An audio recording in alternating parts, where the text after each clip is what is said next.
రంగారెడ్డి జిల్లాలో సిపిఐఎం పదవ మహాసభలు ఇబ్రహీంపట్నంలోని భారత్ గార్డెన్స్ లో ఉత్సాహపూరితంగా 2 రోజుల పాటు జరిగాయని నూతన కార్యదర్శి పగడాల యాదయ్య తెలిపారు. ఈ మహాసభల్లో నూతన కార్యదర్శిగా పగడాల యాదయ్య, జిల్లా కార్యవర్గ సభ్యులుగా Kadigalla Bhaskar, Boda Samil, Chandramohan, D Ramachandar, G Kavitha, D Jagadish, Kandukuri Jagan, Erpula నరసింహలను ఏకగ్రీవంగా ఎన్నుకున్నారని తెలిపారు. జిల్లాలో ఉన్న కార్మికుల సమస్యలపై, రైతాంగ సమస్యలపై, యువతీ యువకుల నిరుద్యోగ సమస్యలపై, సాగునీటి ప్రాజెక్టులపై పెద్ద ఎత్తున పోరాటం చేయాలని రంగారెడ్డి జిల్లా పదవ మహాసభలో నిర్ణయించామన్నారు. రంగారెడ్డి జిల్లాలో ప్రధానంగా వ్యవసాయంపై ఆధారపడి జీవనం సాగిస్తున్నారని, నీటి వనరులు తక్కువ ఉండటం వల్ల వర్షం పైన ఆధారపడే పంటలు పండిస్తున్నారని తెలిపారు. ప్రధాన రాజకీయ పార్టీలు ఎన్నికలకు ముందు రంగారెడ్డి జిల్లాకు పాలమూరు రంగారెడ్డి ఎత్తిపోతల ప్రాజెక్టు ద్వారా నీటిని వ్యవసాయానికి ఇస్తామని చెప్పి అధికారంలోకి వచ్చిన తర్వాత దానిని నెరవేర్చడం లేదని, కనుక ప్రభుత్వం వెంటనే ఈ ప్రాజెక్టుకు సమగ్ర ప్రణాళిక తయారు చేసి నిధులు మంజూరు చేయాలని డిమాండ్ చేశారు.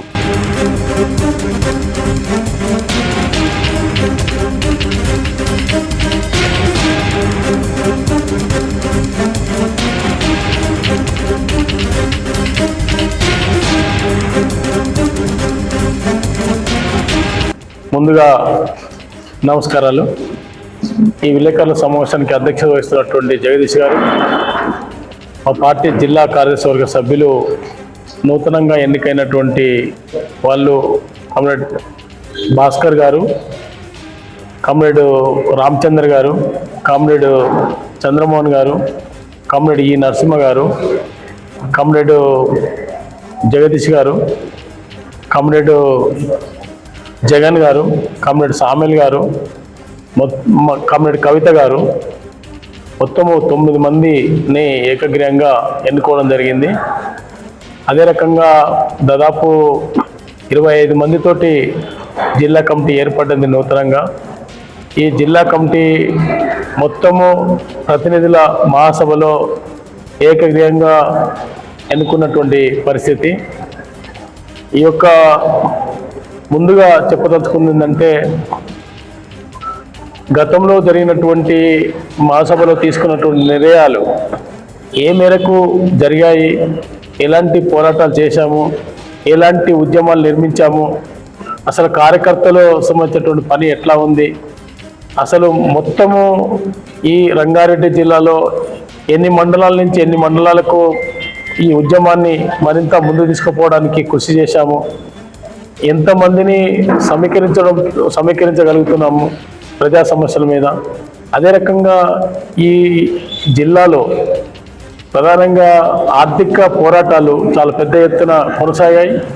అదే కాకుండా భూ సమస్యలు, ప్రధానంగా భూములు అనేటువంటి ఏవైతున్నాయో కీలకమైనటువంటి ఇండ్ల స్థలాలు కానీ, అదే రకంగా సాగు భూమి కానీ, అదే రకంగా సీలింగు, గైరాను, పొరంబోకు భూములు, అదే రకంగా పోడు భూముల పైన ఎలాంటి పోరాటాలు జరిగాయి, అవి సాధించడానికి కావాల్సినటువంటి పోరాటాలు ఏ రకంగా జరిగాయన్నటువంటి సమీక్షించుకున్నటువంటి పరిస్థితి తీసుకుంది.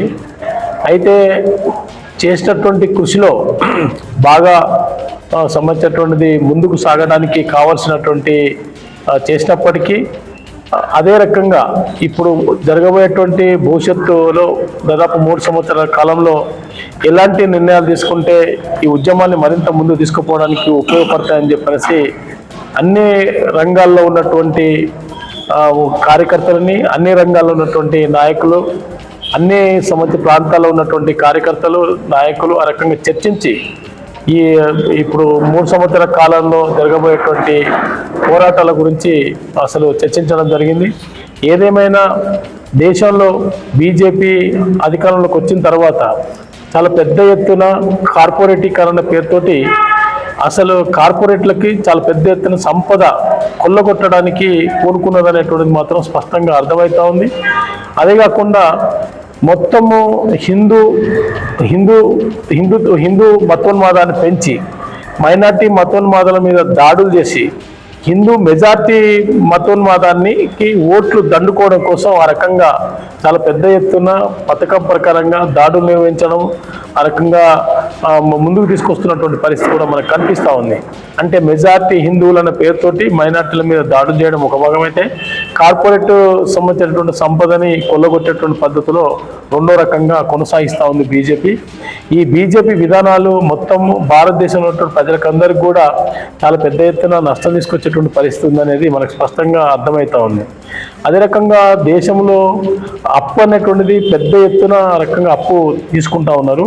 కానీ అంబానీ, అదానీ ఇలాంటి వాళ్ళకు చాలా పెద్ద ఎత్తున దోషిపెడుతున్నటువంటి పరిస్థితి ఉంది. ప్రపంచంలో ఈరోజు నెంబర్ 1గా, నెంబర్ 2గా ఆ రకంగా కార్పొరేట్లు ఈరోజు ఆ రకంగా పైకి పెరుగుతున్నటువంటి పరిస్థితి ఉంది.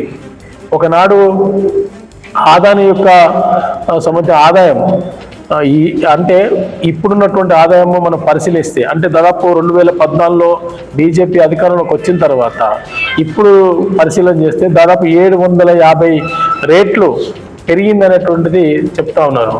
అదే రకంగా అంబానీ రేటు ఆ రకంగా ఉంది. ఆదాని సంబంధించి చూస్తే దాదాపు ఎంత అంటే మామూలు కాదు, చాలా పెద్ద ఎత్తున సంబంధించినటువంటిది. దాని యొక్క రేట్లు ఎన్ని రేట్లు అంటే మామూలుగా దాదాపు 85% ఆ రేట్లు పెంచినటువంటి అంటే అంత అధికంగా వాళ్ళ సంపద కూడబెట్టుకోవడానికి సంస్కరణలు ముందు తీసుకొచ్చి పెడుతున్నటువంటి పరిస్థితి ఉంది. ఈరోజు మైనింగ్ అనే పేరుతోటి పోడు భూములు సాగు చేసుకుంటున్నటువంటి ఆదివాసులన్నీ తరిమేసి ఆ రకంగా ఏంటంటే భూములన్నీ కూడా ఆ రకంగా తీసుకుంటున్నటువంటి పరిస్థితి ఉంది. మైనింగ్ పేరుతోటి మైనింగ్ని పెద్ద ఎత్తున దోచిపెట్టేటువంటి పరిస్థితి కూడా కనిపిస్తూ ఉంది. ఈ రాష్ట్రంలో గతంలో దాదాపు 2 దఫాలుగా అధికారం ఉన్నటువంటి తెలంగాణ మీద చాలా పెద్ద ఎత్తున నీళ్ళు వస్తాయి, నిధులు వస్తాయి, ఉద్యోగాలు వస్తాయని ఆశపడ్డటువంటి ప్రజలు చాలా పెద్ద ఎత్తున వ్యతిరేకత మొదలైనటువంటి పరిస్థితి వచ్చింది తెలంగాణ పార్టీ మీద. ఆ అసంతృప్తిని కాంగ్రెస్ వైపు పోతే సమస్యలు పరిష్కారం అవుతామని చెప్పేసి కోరుకున్నారు. కానీ అధికారంలో వచ్చినటువంటి రేవంత్ రెడ్డి దాదాపు సంవత్సరం అయినప్పటికీ ప్రజల సమస్యలు ఏ ఒక్క సమస్య కూడా పరిష్కారం కాలేదు. ఓన్లీ ఉచిత బస్సు సౌకర్యం తప్ప మహిళలకి ఇంకా వేరే రకమైనటువంటి సమస్యలు పరిష్కారం కాలేదు. ఈరోజు మాట్లాడితే ఏమంటున్నారంటే 7.5 లక్షల కోట్ల రూపాయలు తెలంగాణ ప్రభుత్వం అప్పులు తీసుకొచ్చింది, అసలు అప్పులు కట్టలేనటువంటి పరిస్థితి వస్తుంది, అసలు మేము అనుకున్నటువంటి వాగ్దానాలు నెరవేర్చలేకపోతున్నామని చెప్పేసి మాట్లాడుతూ ఉన్నారు. అయితే గతంలో కాంగ్రెస్ పార్టీ ప్రతిపక్ష పార్టీగా ఉన్నది ఈ రాష్ట్రంలో. అసలు ఈ రాష్ట్రం యొక్క పరిస్థితి అంత తెలియకుండా మాట్లాడట్లేదు. అధికారం కోసం ఒక పెద్ద ఎత్తున 6 గ్యారంటీల పేరుతోటి ప్రజలను మోసం చేసి మభ్యపెట్టి అధికారం రావడమే లక్ష్యంగా పెట్టుకొని ఆ రకంగా ప్రచారం చేశారు. ఈరోజు సంవత్సరం దాటినా ఏ ఒక్క సమస్య పరిష్కారం కానటువంటి పరిస్థితి వచ్చింది. ప్రధానంగా మనం చూస్తే ఈరోజు ఇండ్లు అని చెప్పని మాట్లాడుతూ ఉన్నారు. ఈ మధ్యకాలంలో ఇండ్లు వస్తున్నాయి, సంక్రాంతి నుంచి ఇండ్లు వస్తున్నాయి అంటున్నారు. ఏమిటా ఇండ్లు అంటే స్థలాలు ఉన్నటువంటి వాళ్ళకే ఇండ్లు ఇస్తారంటున్నారు తప్ప మరి ఇండ్ల స్థలాలు లేనటువంటి వాళ్ళు ఏ రకంగా వాళ్ళు నిర్మించుకోవడానికి అవకాశాలు ఉన్నాయి? అతి పేద కుటుంబాలు, భూములు లేనటువంటి కుటుంబాలు, అసలు గ్రామకంఠాలు పూర్తయిపోయినాయి. కసిన ప్రభుత్వమే అక్వైర్ చేసి భూములు కొనుగోలు చేసి ఇండ్ల స్థలాలు కేటాయించి పేదలకు ఇండ్లు కట్టిస్తామనేమో గతంలో ఎన్నికల ముందు చెప్పారు. ఇప్పుడేమో ఇండ్ల స్థలాలు ఉన్నటువంటి వాళ్ళకి ఇండ్లు ఇస్తామని చెప్పేసి మాట్లాడుతూ ఉన్నారు. కాబట్టి పేదలు సంబంధించినటువంటి ఇండ్లు దక్కేటువంటి పరిస్థితులు ఏమనేది దీన్ని బట్టి మనకు అర్థమవుతా ఉంది. అదే కాకుండా ఈ రాష్ట్రంలో రెండో మాట ఏం చెప్పారు, 2,000 రూపాయల పెన్షన్ని 4,000 రూపాయలు చేస్తామని చెప్పారు. ఇప్పటికీ సంవత్సరం అయిపోయింది. 4,000 పెన్షన్ సంవత్సరం ఉండేది. మంత్రి ఒక మాట, ఇంకో మంత్రి ఇంకో మాట, ముఖ్యమంత్రి ఇంకో మాట, అట్లా కాలయాపన చేస్తున్నటువంటి పరిస్థితి తప్ప పెన్షన్ల యొక్క సంబంధించినటువంటిది డబ్బులు 4,000 రూపాయలు ఇచ్చేటువంటి పరిస్థితి లేదనేది మనకు అర్థమవుతుంది. అదే కాదు, ఈరోజు చాలామంది వ్యవసాయ కార్మికులు, పేదలు 2,500 రూపాయలు మహిళలకు గృహలక్ష్మి అనేటువంటి మన పథకం అంటే చెప్పారు. అంటే ప్రధానంగా 2,500 రూపాయలు ఇస్తామని చెప్పారు. 2,500 రూపాయలు ఇప్పటికీ ఎలాంటి మాట సంబంధించి కూడా తీసుకొచ్చేటువంటి పరిస్థితి లేదు. రైతు బంధు అన్నారు, రైతు బంధు రావట్లేదు. అయితే రుణమాఫీ అన్నాడు, పూర్తిగా రుణమాఫీ కూడా దాదాపు చేసినటువంటి దాఖలాలు లేవు. ఇలాంటి పద్ధతిలో ప్రధానంగా కాలయాపన చేస్తున్నటువంటి పరిస్థితి రేవంత్ రెడ్డి ప్రభుత్వం కనిపిస్తూ ఉంది.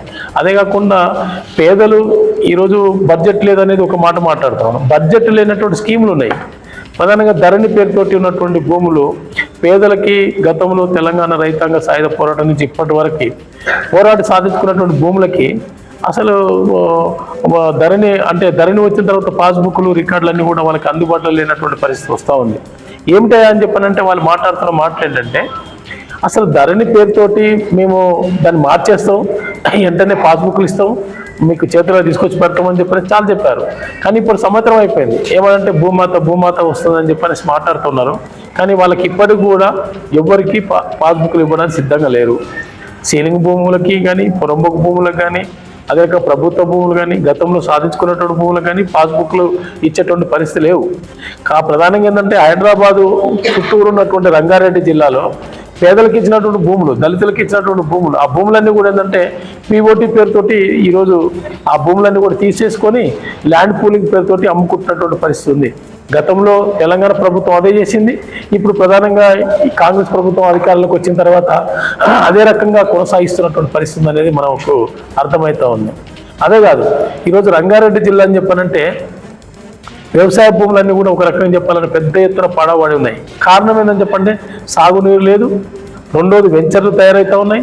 ఈ వెంచర్లు అనేటువంటి పేరుతోటి చాలా పెద్ద ఎత్తున అమ్మకాలు కొనుగోలు జరుగుతున్నటువంటి పరిస్థితి ఉంది. ఈ అమ్మకాల పేరుతోటి రిజిస్ట్రేషన్ ఫీజులు పెంచి ఆ రకంగా రిజిస్ట్రేషన్లు సంబంధించిన ఇన్కమ్ పెంచుకున్నటువంటి పరిస్థితి తీసుకొచ్చారు. కానీ ఇన్కమ్ అనేటువంటిది అవుతుందో రంగారెడ్డి జిల్లాకి ఆ వచ్చిన బడ్జెట్ని మన రంగారెడ్డి జిల్లాకి యూటిలైజ్ చేయడానికి సిద్ధంగా లేరు. ఓన్లీ రంగారెడ్డి జిల్లా బడ్జెట్ ఈరోజు రాష్ట్ర బడ్జెట్గా ఖజానాలు నింపుకొని ఆ రకంగా డెవలప్మెంట్ అనేటువంటి చేస్తూ ఉన్నారు. రంగారెడ్డి జిల్లాలో ఈ దేంట్లో ఫస్ట్ అంటే ఈరోజు పెద్ద ఎత్తున లిక్కరు వైన్ షాపులను పెట్టి ఆ రకంగా ఏంటంటే చాలా ఈ అమ్మకాలు కొనుగోలు భూములు అమ్మినటువంటి పైసలు ఆ డబ్బులన్నీ కూడా ఈ వైన్ షాపులకు పెట్టేటువంటి పరిస్థితి తీసుకొస్తా ఉన్నారు. చాలా పెద్ద ఎత్తున భూములను లూటి చేస్తున్నటువంటి పరిస్థితి వస్తూ ఉంది. అదే కాదు, ఒక రకంగా చెప్పాలంటే ఉపాధి హామీ పథకం సంబంధించినటువంటి కేంద్రంలో 1,10,000 కోట్ల రూపాయలని బడ్జెట్ ఉన్నటువంటి ఆ బడ్జెట్ని ఇప్పుడు దఫాలుగా బీజేపీ వచ్చిన తర్వాత తగ్గించుకుంటూ వస్తూ ఉన్నారు. ఇప్పుడు 60,000 కోట్ల రూపాయలకు తగ్గించినటువంటి పరిస్థితి ఉంది.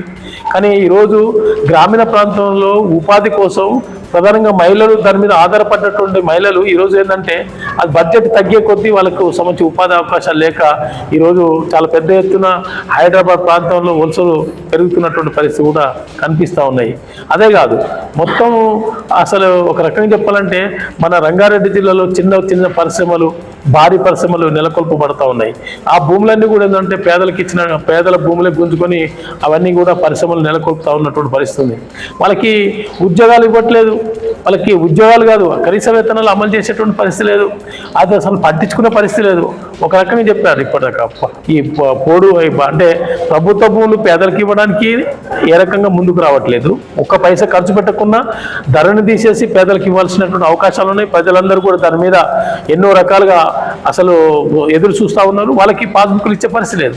కానీ ఈరోజు చూస్తూ ఉన్నాం అదే రకంగా ఈ మన బడ్జెట్ లేనటువంటి కార్యక్రమం అంటే ఇప్పటిదాకా చెప్పినట్టుగా చాలా పెద్ద ఎత్తున ధరణితో పాటు మన బడ్జెట్ సంబంధించినటువంటి పెద్ద ఎత్తున అంటే పక్కదారి పట్టిస్తాం. రంగారెడ్డి జిల్లా నుంచి పక్కదారి పట్టిస్తున్నటువంటి పరిస్థితి అనేది అర్థం కావాలి. అదే రకంగా కనీస వేతనాలు అనేటువంటిది వాళ్ళు డబ్బులు ఇవ్వాల్సిన అవసరం లేదు. కనీస వేతనాలు కూడా 26,000 రూపాయలు ఇంప్లిమెంటేషన్ చేసేందుకు డబ్బులు అవసరం లేదు. కానీ అలాంటి సమస్యలు పరిష్కారం చేయొచ్చు ఈ రాష్ట్ర ప్రభుత్వం. కానీ కనీస వేతనాలు అమలు చేయట్లేదు, అక్కడ అది కూడా జరగట్లేనటువంటి పరిస్థితి ఉంది. అదే కాకుండా రంగారెడ్డి జిల్లాలో ఉన్నటువంటి భూములన్నీ కూడా వర్షం మీద ఆధారపడి ఉన్నటువంటి భూములుగా ఉన్నాయి. ప్రధానంగా డిండి ప్రాజెక్ట్ని ఈరోజు శివనగూడ డిండి ప్రాజెక్ట్ని అభివృద్ధి చేస్తామని అన్నారు. 60,000 కోట్ల రూపాయలు దాని ప్రాజెక్టు విలువ.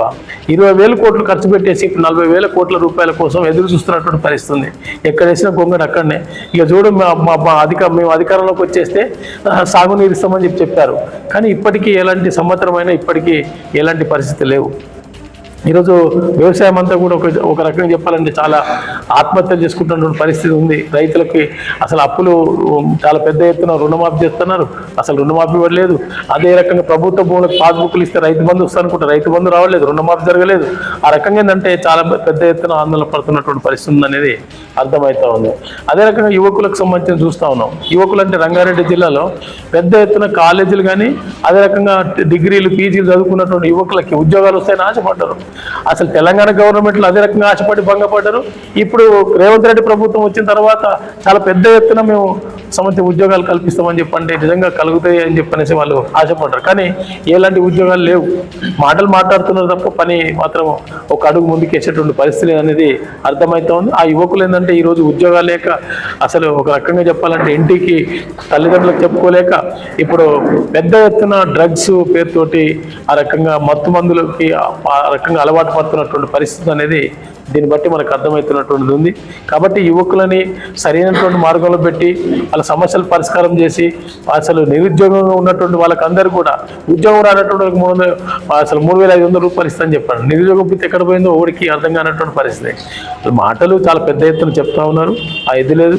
అదే రకంగా విద్యా సంస్థలు మొత్తం రంగారెడ్డి జిల్లాలో విద్యా సంస్థలు అనేవి ప్రైవేట్ ఇంజనీరింగ్ కాలేజీలు, అదే రకంగా ప్రైవేట్ విద్యా సంస్థలు, అసలు స్కిల్ యూనివర్సిటీలు, స్మార్ట్ యూనివర్సిటీలు అని రకరకాలు చెప్తా ఉన్నారు.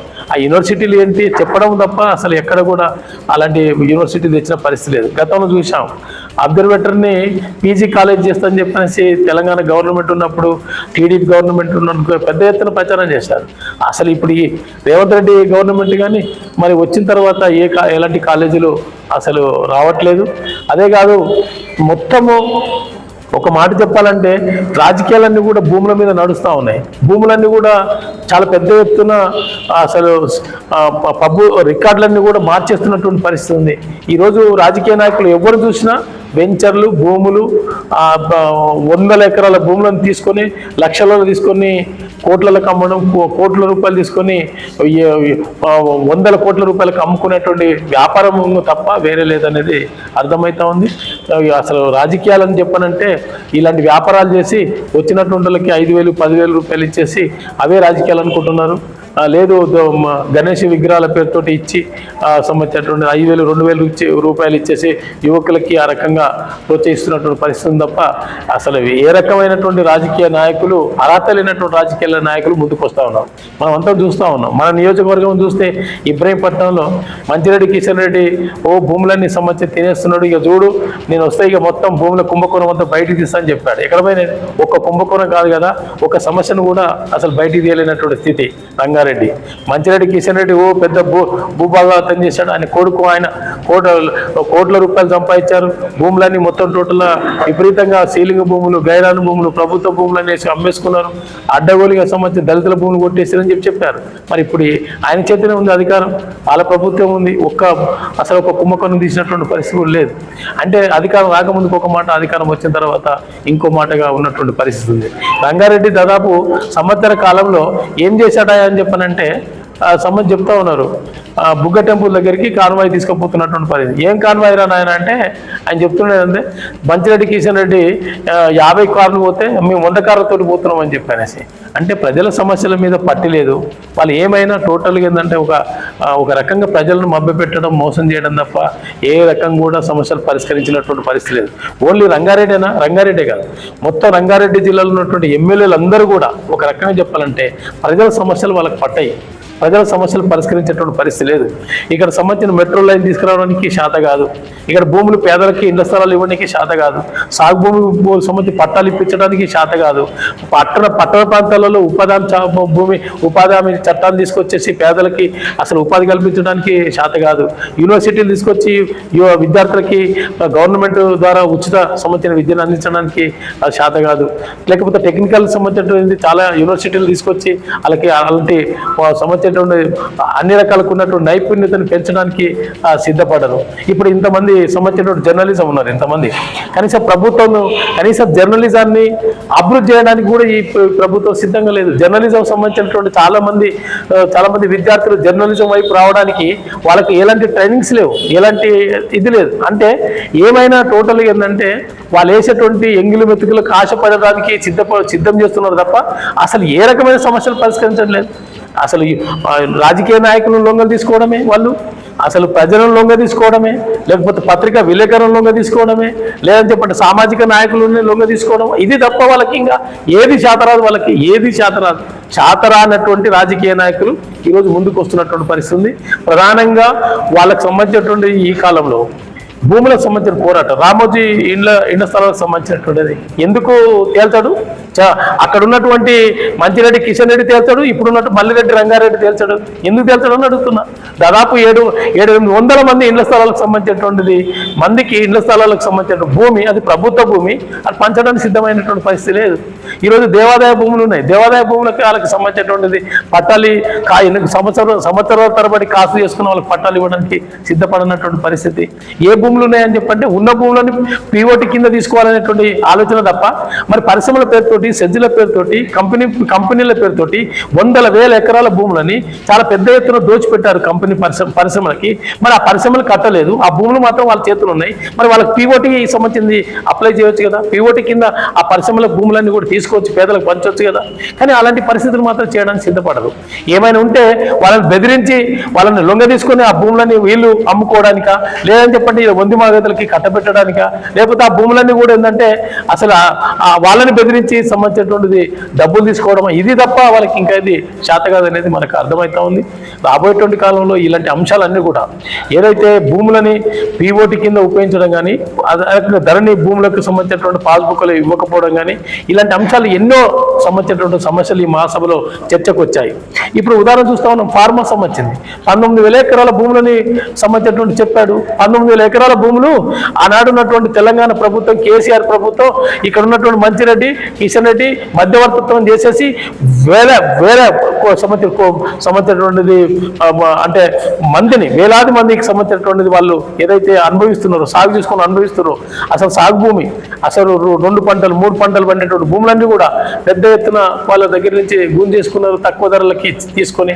మరి ఇప్పుడు ఆ భూములన్నీ కూడా మేము అధికారంలోకి వచ్చేస్తే ఇక్కడికి వెళ్ళి ఎక్కడ మీర్ఖాన్పేట నుంచి మొదలు పెడితే, అక్కడ మన సంబంధించిన యాచారంలో మేడిపల్లి నుంచి మొదలు పెడితే చాలా గ్రామాల నుంచి పెద్ద ఎత్తున దానికి నాయకత్వం వహిస్తూ కాంగ్రెస్ నాయకులు కోదండరెడ్డి గారు, ఎక్కడ ఉన్నటువంటి మల్లిరెడ్డి రంగారెడ్డి గారు, చాలా మంది సంబంధించిన నాయకులు, రేవంత్ రెడ్డి గారు వచ్చి మేము చూడు రైతుల పక్షాన్ని నిలబడతాం, ఫార్మా సంబంధించి రద్దు చేస్తాం, రైతులకు సంబంధించినటువంటిది ఎవరికి భూములు వాళ్ళు చేసుకోవచ్చు అని చెప్పాడు. ఎక్కడ పోయింది అని అడుగుతున్నా.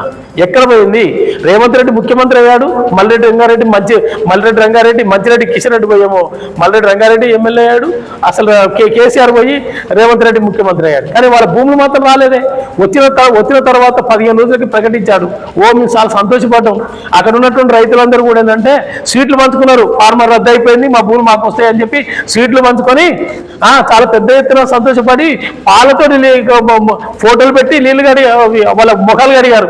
వాళ్ళకి సంబంధించినటువంటి ముఖాలు సంబంధించి నల్లబడ్డాయని, చాలా కష్టపడ్డారని, వాళ్ళు అలసిపోయారని, చెమటపడ్డారని, అసలు ఇప్పుడు అధికారం రాగానే ఇక పాలు పెట్టి కడిగితే మంచి తెల్లగా అవుతారని చెప్పేసి కడిగారు. పాపం వాళ్ళకి సంబంధించినటువంటి భూములు వస్తాయి అనుకున్నారు. ఆ భూములు రాలే. భూములు ఎక్కడ పోయినాయి? ఇప్పుడు ఫార్మా సంబంధించినటువంటిది తీసేసి ఇప్పుడు ఫ్యూచర్ సిటీ అని మొదలు పెడతా ఉన్నారు, 4th సిటీ అని చెప్పేసి మాట్లాడుతున్నాడు. కొత్త మాటలు సంబంధించినటువంటి అందరికీ ఆకర్షించేటువంటి మాటలు నేర్చుకొని అబద్ధాలు మాట్లాడి ప్రజలు మభ్యపెట్టడం, మోసం చేయడం తప్ప వేరే కాదు. అందుకనే ఇలాంటి విషయాలన్నిటి మీద కూడా సిపిఎం పార్టీ ఇప్పుడు జరిగినటువంటి 10వ మహాసభలు ఏదైతే ప్రతినిధులు దాదాపు 2 రోజుల పాటు ఇక్కడ జరుగుతున్నటువంటి తతంగం అంతా ఈ ప్రధానంగా ప్రభుత్వం అనుసరిస్తున్నటువంటి విధానాలకు వ్యతిరేకంగా, ప్రధానంగా అంటే ఈ ప్రాంతంలో ఉన్నటువంటి కార్మిక రంగం మీద తీవ్రమైనటువంటి దాడి జరుగుతూ ఉంది. ఒక రకంగా తక్కువ వేతనాలు ఇచ్చి ఎక్కువ సంబంధించిన గంటలు పనిచేపించుకుంటా ఉన్నారు. దాని గురించి మాట్లాడడానికి సిద్ధంగా లేదు. ఆశా వర్కర్లు, అంగన్వాడీ వర్కర్లు, మున్సిపాలిటీ వర్కర్లు చాలా పెద్ద ఎత్తున సంబంధించి దోపిడీ గురవుతున్నటువంటి పరిస్థితి ఉంది. సామాజికంగా అణచివేస్తున్నటువంటి పరిస్థితి ఉంది. కులం పేరుతోటి ఆ రకంగా పెద్ద ఎత్తున ఈ ప్రాంతంలో దాడులు జరుగుతున్నాయి. నిన్నగాక మొన్న తుగ్గుడో జరిగినటువంటి పరిస్థితి ఉంది. ఒక విద్యార్థి చదువు రాకపోతే ఆయన చదువెందుకు రాలేదా భయ్యా, చదువెందుకు రాలేదని చెప్పనేసి ఒక గురువు విద్యార్థిని ప్రశ్నిస్తే ఆ విద్యార్థి సంబంధించినటువంటిది అంటే నన్ను కొట్టినను, తన్నిండను, రకరకాల ఇచ్చేస్తే గురువు సంబంధించినటువంటిది కాళ్ళకి పూజనీయంగా చూసాం, తరతరాల నుంచి చూసాం. మనువాద సిద్ధాంతంలో కూడా గురువులను పూజించగా చూసాం తప్ప అసలు మనువాదులుగా ఉన్నటువంటి ఆర్ఎస్ఎస్, బీజేపీ ఇలాంటి మత సంస్థలుగా ఉండి ఈరోజు ఏంటంటే హిందువులల్లో ప్రధానంగా ఏంటంటే హిందూ ముస్లింలు గొడవ అంటారు. కనీసం దళితుల మీద కూడా దాడులు చేస్తున్నటువంటి పరిస్థితి ఉంది. మూక దాడులు ప్రధానంగా విపరీతమైనటువంటి దాడులు జరుగుతూ ఉన్నాయి. ఎక్కడ సంబంధించిన సెంటిమెంట్ తోటి దాడులు జరుగుతూ ఉన్నాయి. ఇలాంటి దాడులు అనేటువంటి ఏవైతుందో చాలా చాలా ఆ దాడిని ఖండిస్తా ఉన్నాం. ఏదైతే గురువు శిష్యుల అనుబంధాన్ని దానికి సంబంధించినటువంటిది అంటే అసలు దళితుల మీద దాడులు చేయడం ఆ రకమైనటువంటి ప్రయత్నం కొనసాగిస్తూ ఉన్నారు. దాని అట్టిని కూడా వ్యతిరేకిస్తూ ఉన్నాం. ఏదేమైనా రాబోయేటువంటి కాలంలో ఈ రంగారెడ్డి జిల్లా సంబంధించినటువంటిది అన్ని రకాలుగా సమస్యలని, అన్ని రకాలుగా ఉన్నటువంటి ప్రజా సంఘాలని, ఆ రకంగా పార్టీలో ఉన్నటువంటి నాయకులు కార్యకర్తలు నిరంతరం అసలు అవిశ్రాంతంగా పెద్ద ఎత్తున పోరాటాలు సంబంధించి రూపకల్పన చేశారు. ఆ రూపకల్పన భాగంగానే రేపు రాబోయేటువంటి కాలంలో ఈ ప్రజలకి అన్ని రకాలుగా ముందుండి సిపిఎం పార్టీ పోరాడి ఆ సమస్యలు పరిష్కారం చేయడం కోసం, ప్రభుత్వం మెడలుంచడం కోసం ప్రయత్నం చేస్తారని చెప్పేసి ఆ మహాసభలు తీర్మానాలు చేశారు. అదే రకంగా మహిళలకు సంబంధించి చూస్తూ ఉన్నాం. మహిళలకు సంబంధించినటువంటి తీవ్రమైనటువంటి దాడులు జరుగుతూ ఉన్నాయి, హత్యలు జరుగుతూ ఉన్నాయి, అత్యాచారాలు జరుగుతూ ఉన్నాయి, అదే రకంగా కిడ్నాపులు జరుగుతూ ఉన్నాయి. రకరకాలు చెప్పాడు కేసీఆర్, రకరకాలు చెప్పాడు. మహిళలకు సంబంధించి మాట్లాడితే ఇక అసలు ఏదో చెప్పాడు కేసీఆర్ హాయంలో ఆపలేకపోయాడు. ఇప్పుడు ఉన్న రేవంత్ రెడ్డి కూడా ఏ రకంగా కూడా ఆపలేనటువంటి పరిస్థితి ఉంది. మహిళల మీద సంబంధించినటువంటి అన్ని రకాలుగా దాడులు జరుగుతూ ఉన్నాయి. వాళ్ళు పనిచేస్తున్నటువంటి ప్రాంతాలలో రకరకాలుగా సంబంధించినటువంటిది నేరాలు జరుగుతూ ఉన్నాయి. ఆ నేరాలను అరికట్టడానికి సిద్ధంగా లేరు. కాబట్టి ఎన్ని సీసీ కెమెరాలు పెట్టినా, సీసీ కెమెరాలు పెట్టి ఇలాంటివన్నీ కూడా మేము అడ్డుకుంటామనేటువంటి తప్పుడు మాట అది. అలాంటి ప్రజలు చైతన్యం చేయాలి, ఆ రకంగా అలాంటి అవగాహన కల్పించాలి. అలాంటి సంబంధించినటువంటిది చాలా పెద్ద ఎత్తున ప్రభుత్వం సంబంధించింది పూనుకోవాల్సినటువంటి అవసరం ఉంది. అలాంటి పూనుకోవడానికి సిద్ధంగా లేడు. ఏమైనా టోటల్ నిర్బంధం ద్వారా మాత్రమే ఒక రకంగా చేస్తున్నటువంటి పరిస్థితి ఉందని చెప్పనేసి ఈ సందర్భంగా తెలియజేస్తా ఉన్నా. ఏదేమైనా రాబోయేటువంటి కాలంలో పెద్ద ఎత్తున రంగారెడ్డి జిల్లాలో పోరాటాలు నిర్వహించి, భూ పోరాటాలు కానీ, ఇండ్ల స్థలాల పోరాటాలు కానీ, యువకులని చాలా పెద్ద ఎత్తున ఆ రకమైనటువంటి చైతన్యాన్ని కల్పించడం కానీ, సమాజం కోసం సంబంధించినటువంటి చేస్తున్నటువంటి ఏదైతే ఉందో నిరంతరం ఆ వైపు పోరాటం వైపు తీసుకురావడం కోసం కృషి చేస్తామని చెప్పి నేను విజ్ఞప్తి చేస్తాను. అయితే ఒకటి మాత్రం ఏంటంటే, నేను పార్టీ జిల్లా కార్యదర్శిగా ఏకంగా ఎన్నికయ్యాను. కార్యదర్శిగా నాతో పాటు కార్యదర్శి వర్గం, జిల్లా కమిటీ సభ్యులు మొత్తం టోటల్గా ఏకగ్రీవంగా ఎన్నుకోవడం జరిగింది. అయితే ఈ సందర్భంగా ఏంటంటే, నేను నాకున్నటువంటి అంటే విద్యార్థి దశలోనే మొట్టమొదటిసారిగా నేను 4వ తరగతి ఉన్నప్పుడే పాలేరు అనే నాటికలో నేను కూలి పాత్ర పోషించాను. నేను కూలి పాత్ర పోషించినప్పుడు ఆ నాటికలో ఉన్నటువంటి ఏంటంటే, ఒక పాలేరు జీతగాడు పోయి కలెక్టర్ సంబంధించినటువంటి అవుతాడు అనమాట. పాలేరు జీతగాని కొడుకు కలెక్టర్ అవుతాడు. ఆ నాటికలో నేను కూలి పాత్ర పోషించాను. నేను 4వ తరగతి ఉన్నప్పుడు ఆ కూలి పాత్ర అనేటువంటిది ఒక పెద్ద ప్రభావం చూపించినటువంటి పరిస్థితి ఆ పాలేరు నాటికలో. దాంతోపాటు నేను 7వ తరగతి ఉన్నప్పుడు మాత్రమే వయోజన విద్యా పాఠశాల సంబంధించినటువంటిది పాఠశాలకు సంబంధించినటువంటి నేను వయోజన విద్యా పాఠశాల నడిపాను. నేను 7th క్లాస్ ఉన్నప్పుడే వయోజన పాఠశాల నడిపాను. దాంతోపాటు దేవుడికి వదిలిపెట్టినటువంటి అమ్మవారికి వదిలిపెట్టాం అని చెప్పినటువంటి అమ్మాయి ఖచ్చితంగా ఆమెను పెళ్లి చేసి ఇచ్చాము. దేవుని బిడ్డని పెళ్లి చేసినటువంటి చరిత్ర మొట్టమొదటిసారిగా చేశాము. అదే కాకుండా మా గ్రామంలో టోటల్గా పర్యావరణం సంబంధించినటువంటిది పెద్ద ఎత్తున చెట్లకు సంబంధించింది ఏదైతే కామ్రేడ్ పాషా నరహరి చేసినటువంటి స్ఫూర్తి, జాపాలలో అడవిని పెంచాలి అనేటువంటి స్వచ్ఛందంగా అడవిని పెంచాలి. ఈ ఫారెస్ట్ అధికారులు అమ్ముకుంటున్నారు, ఫారెస్ట్ అధికారులు మొత్తం ఫారెస్ట్ లేకుండా చేశారు. కానీ జాపాలలో ఆదర్శంగా ఫారెస్ట్ని పెంచడం కోసం ఆ గ్రామంలో ఉన్నటువంటి వాళ్ళందరూ కూడా ఆదర్శంగా పెంచారు. దాన్ని చూసి మేము చాలా ఇన్స్పైర్ అయ్యి మా గ్రామాన్ని కూడా ఆ రకంగా ఫారెస్ట్ పెంచడం కోసం కృషి చేశాము. అదే కాకుండా నేను యువజన సంఘంలో పనిచేశాను. అదే రకంగా వ్యవసాయ కార్మిక సంఘంలో పనిచేశాను, రైతు సంఘంలో పనిచేశాను, వృత్తి సంఘాలుగా పనిచేశాను. అదే రకంగా ఇట్లా ప్రజా సంఘాలలో పనిచేసుకుంటూ వచ్చాను. అదే కాకుండా ఏంటంటే, నేను మొట్టమొదటిసారిగా మా గ్రామానికి శాఖ కార్యదర్శిగా పనిచేశాను. రెండోసారి మండల సంబంధించినటువంటిది కార్యదర్శిగా పనిచేశాను. నేను జిల్లా కమిటీ సభ్యుడిగా పనిచేశాను. జిల్లా కార్యదర్శి వర్గంలో పనిచేసుకుంటూ వచ్చాను. ఈసారి నాకు పార్టీ అవకాశం ఇచ్చింది. పార్టీ అవకాశం ఇచ్చినటువంటి ఏదైతుందో నేను కార్యదర్శిగా ఎన్నికైనటువంటి పరిస్థితి. అదే కాదు, ప్రజాప్రతినిధులుగా ఉన్నటువంటి సందర్భంగా నేను డిగ్రీ చదువుకున్నటువంటి సెకండ్ ఇయర్ చదువుతున్న కాలంలోనే నాకు ఎన్ఎఫ్సి ఉద్యోగం వచ్చింది. ఎన్ఎఫ్సిలో వచ్చిన ఉద్యోగంని పక్కకు పెట్టేసి ఆనాడున్నటువంటి పాషానర్ మర్డర్ కావడం, నువ్వు సంబంధించిన బాధ్యతలు తీసుకోవాలని చెప్పనేసి పార్టీ రాష్ట్ర నాయకత్వం కానీ జిల్లా నాయకత్వం ఆ రకంగా నన్ను ప్రోత్సహించింది. దాంట్లో బాధ్యత తీసుకొని పనిచేయడం జరిగింది. దాంట్లో భాగంగానే ఆర్ట్ల సొసైటీకి నేను డైరెక్టర్గా పోటీ చేశాను. డైరెక్టర్గా పోటీ చేసిన కాలంలో ఒక 160 రూపాయలు ఖర్చు పెట్టేసి నేను సొసైటీ డైరెక్టర్గా పోటీ చేశాను. మొత్తం డైరెక్టర్లు కూడా నన్ను చైర్మన్గా గెలిపించారు. చైర్మన్గా దాదాపు 3 సంవత్సరాల కాలం, అంటే తక్కువ ఓ 2 నెలలు ఇంకా తక్కువగా, అంటే 2 నెలలు ముగిసేదానికి ముందే నేను చైర్మన్గా 3 సంవత్సరాలు దాన్ని కొనసాగించినటువంటి పరిస్థితి. ఇంకా 2 నెలలు తక్కువ ఉండే. ఆ కాలంలో మండల ఎన్నికలు వచ్చినాయి. దానికి రిజైన్ చేసేసి మండల ఎంపీటీసీగా పోటీ చేశాను. ఎంపీటీసీ కూడా నేను ఎక్కువ ఖర్చు పెట్టలేనప్పుడు అన్నాడు 360 రూపాయలు ఖర్చు పెట్టాము, ఎంపీటీసీ అయ్యాను. ఆ తర్వాత మండల ప్రెసిడెంట్గా నన్ను అందరు కలిసి పార్టీ బాధ్యతలు అప్పచెప్పింది. ఎంపీటీసీలు అందరూ కూడా ఏకంగా ఎన్నుకున్నారు. అదే కాకుండా జెడ్పీటీసీ సంబంధించి కూడా చేశాను 2005లో. ఆ రకంగా ఏంటంటే 2000 నుంచి 2005 వరకు జెడ్పీటీసీ చేశాను. ఆ జెడ్పీటీసీ కూడా దాదాపు 5 సంవత్సరాలు కొనసాగాను. అట్లా మొత్తం ప్రజలలో నిరంతరం ప్రజా సమస్యలు పరిష్కరించడంలో చాలా పెద్ద ఎత్తున కృషి చేశాం. ఆ మంచాల మండలంలో లింక్ రోడ్లు చాలా పెద్ద ఎత్తున అభివృద్ధి చేశాం. వాటర్ షెడ్ పథకాలు తీసుకొచ్చి డెవలప్ చేశాం. రోడ్లే కాకుండా స్కూళ్ళు నిర్మాణం చేపట్టాం. వాటర్ ట్యాంకులు సంబంధించి కట్టించాం. అంగన్వాడీ బిల్డింగ్లు కట్టించాం. స్కూళ్ళు కట్టించాం. హాస్టల్ కట్టించాం. అదే రకంగా హాస్పిటల్ కట్టించాం. అన్ని రకాలుగా డ్రైనేజీలు సంబంధించి కానీ ప్రతి అంశంలో చాలా పెద్ద ఎత్తున ట్రాన్స్ఫార్మర్స్, అదే రకంగా మనకి సబ్ స్టేషన్స్, అలాంటివన్నీ కూడా చాలా పెద్ద ఎత్తున డెవలప్ చేసినటువంటి స్థితి. అదే కాకుండా బస్సు సౌకర్యాలు అన్ని గ్రామాలకు ఏర్పాటు చేశాం. ఆ మంచాల మండలంలో, మంచాల మండలం అంటే యాదన్న అంటే మంచాల మండలం. ఆ జెడ్పీటీసీగా ఆ రకంగా ఏంటంటే ప్రజలలో బాగా పాతుకుపోయినటువంటి పరిస్థితి వచ్చింది. అదే రకంగా పార్టీ బాధ్యతలు కూడా ఆ రకంగా సైమల్టేనియస్గా కొనసాగాయి. 3 సార్లు నాకు పార్టీ అవకాశం కల్పించింది. దాదాపు 3 సార్లు ఎమ్మెల్యేగా కొనసాగాం. 3 సార్లు ఎమ్మెల్యేగా కొనసాగి పోటీకి కొనసాగాం. ఫస్ట్ సారి ఎన్నికలలో పోటీ చేసేది, 2వసారి 3వసారి మొన్న కూడా ఎన్నికలు నిలబడ్డాం. ఈసారి ఏంటంటే ప్రత్యేకంగా ఇలాంటి అవకాశాలు చిన్న వయసు నుంచి ఇప్పటి వరకు నాకు పార్టీ అన్ని రకాలుగా అవకాశాలు కల్పించి ఆ రకంగా ముందుకు తీసుకొచ్చింది.